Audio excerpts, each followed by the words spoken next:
Bismillahirrahmanirrahim. Assalamu alaikum dear students. My name is Munir Ahmad. I am your computer teacher.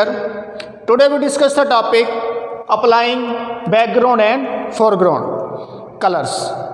जैसा कि हमने previous lecture में पढ़ा था कि एडिंग एन इमेज, हम इमेज को एक वेब पेज के अंदर कैसे ऐड करते हैं, उसकी हमने एक एग्जांपल भी देखी कोडिंग के ज़रिए कि जिस तरह से इमेज का टैग के अंदर हम उसके एट्रीब्यूट यूज़ करते हैं और एट्रीब्यूट के साथ हम क्या करते हैं, उसके जिस तरह image source equal to URL हमने लिखा, उसका यूनिफॉर्म रिसोर्स लोकेटर लिखा, तो वो जिस लोकेशन पर इमेज होगी जो उसका हम एड्रेस लिखेंगे जो जिसे हम यूनिफॉर्म रिसोर्स लोकेटर कहते हैं, और वो उसको सोर्स के इक्वल कर देगा और वेब पेज के अंदर वो इमेज जो है वो शो हो जाएगी।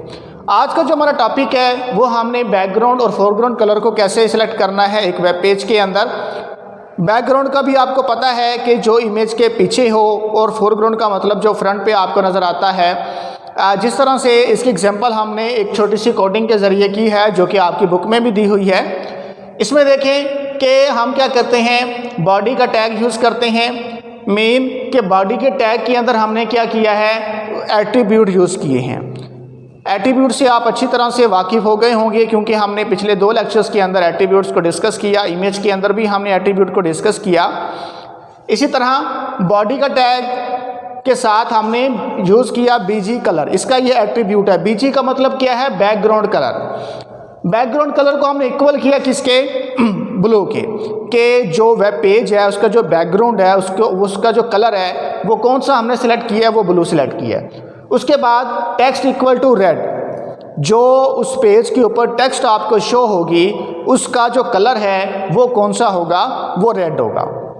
बैकग्राउंड कलर पेज का ब्लू, टेक्स्ट का कलर जो है वो रेड। मीन कि अब जो टेक्स्ट है ये हमारी फोरग्राउंड है और जो ब्लू कलर है ये हमारा बैकग्राउंड में आ जाएगा।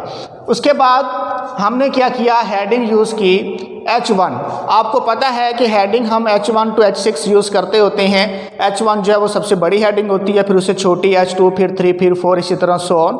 तो H1 हमने यूज़ की हेडिंग का हमने टैग यूज़ किया हेलो वर्ल्ड। यहाँ पर हमने एक हेडिंग लिखी, एक स्टेटमेंट लिखी जो कि हमने जिसका कलर यहाँ पर क्या किया हुआ है, रेड किया हुआ है। टेक्स्ट इक्वल टू जिसका हमने कलर रेड किया है, तो वो इसका हेलो वर्ल्ड का कलर असल में हमने रेड किया। उसके बाद H1 का हमारे पास ओपनिंग टैग था, तो H1 का हम क्लोजिंग टैग भी यूज़ करेंगे। इसी तरह बॉडी का हमने ओपनिंग टैग लगाया था, तो बॉडी का हमने क्लोजिंग टैग भी यहाँ पर लगा दिया, क्योंकि आपको पता है कि कुछ पेयर टैग्स होते हैं और कुछ सिंगल टैग्स होते हैं। पेयर मीन जिनका ओपनिंग टैग भी होता है, क्लोजिंग भी होता है, और जो सिंगल टैग होते हैं उनका सिर्फ एक ही टैग होता है, ओपनिंग टैग क्लोजिंग नहीं होता। जिस तरह से हमने पढ़ा था BR, ठीक है, तो ब्रेक करने के लिए लाइन को, तो ये हमारा सिंगल टैग था। अब इसमें हमारे पास जो आउटपुट शो होगी वो हमारे पास होगी हेलो वर्ल्ड। तो ये जो टेक्स्ट है हमारे पास, ये हमारे पास शो होगी किस कलर में, रेड कलर में। और इस टेक्स्ट के बिहाइंड ये जो आपका पेज है, वेब पेज है, इसका कलर कौन सा होगा, वो आपका होगा ब्लू। बैकग्राउंड पेज का होगा ब्लू और टेक्स्ट का कलर रेड, तो टेक्स्ट का कलर रेड होगा और इसका बैकग्राउंड कलर क्या होगा, आपके पास ब्लू होगा। चलते हैं बुक की तरफ, पेज नंबर 108 पर देखें कि applying background and foreground colour to a web page.